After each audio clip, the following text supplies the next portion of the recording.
I've had, I haven't consistently been happy. And while you know my bio, you probably don't know the whole story behind it. I had a broken and traumatic upbringing, one I hid from by working and then working some more. I reached the top of what I thought would be a long climb to success way earlier than I ever imagined, becoming a network news anchor at just 21. The more I achieved, the harder I worked. I thought that if I only worked harder, I would be even more successful, and then I would be happy. I told myself when I get to this network, I'll be happy. Then I would get there and say, well, when I get this position, I'll be happy. But breaking news, I wasn't. There was always another benchmark for success, always more to achieve, and always more realness to hide from. Until very recently, if you had asked me to make a list of all the things I valued, it wouldn't have even occurred to me to put myself on it. The list was long with everything I'd always wanted. A super job, a super man, an overall super life. But I wasn't devoting any time or effort into becoming a superwoman first. Until, also very recently, I had a breakdown. A complete and total mental, physical, and emotional breakdown. The developmental trauma I ignored or numbed with work for so many years finally kicked my ass. And only then did I have no choice but to make myself a priority. Of course, I had experienced setbacks before, but my burnout and subsequent breakdown was the first and only time in my life that I fell down such a deep, dark hole that no one else could get me out of it. No one could swoop in to rescue me. I had to rescue myself. That's when I realized I'm not Superwoman, and I don't want to be. What I wanted to be was a superwoman, a woman who, when she needed a hero, became one.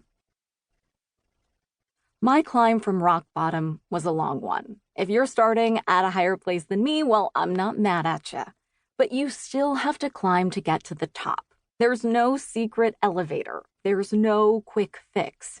In fact, there is no external solution to an internal problem.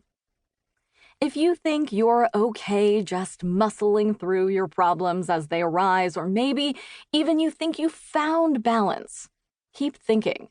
Balance is not something you find. It's something you create, actively participate in, and practice all the time. And not drowning is not the same as swimming.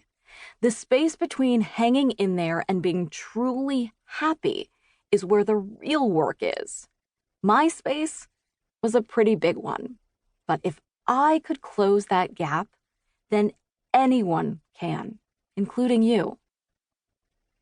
While researching this book, I conducted the largest survey ever done on women and burnout.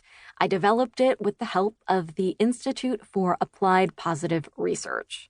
What I found wasn't particularly surprising, given how I felt about myself, of course, but it also wasn't good.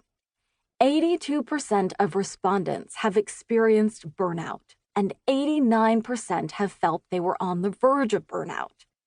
49% have experienced a legitimate breakdown, and 71% have felt like they were close to experiencing one. 88% said that there had been a time when mental or emotional stress affected their work. Almost 50% feel anxious 4 or more days a week. More than half, 57%, said that their life did not feel balanced. 63% feel the pace of their life, though, is sustainable. Think about that last stat compared to what we just talked about before. How is it that so many of us are teetering on the edge of burnout or total breakdown, and yet the majority of us also feel that the pace of our lives is sustainable? What gives? We are clearly struggling, but many of us are not yet ready to admit that it's a problem. I wasn't until after I broke down. But until we face that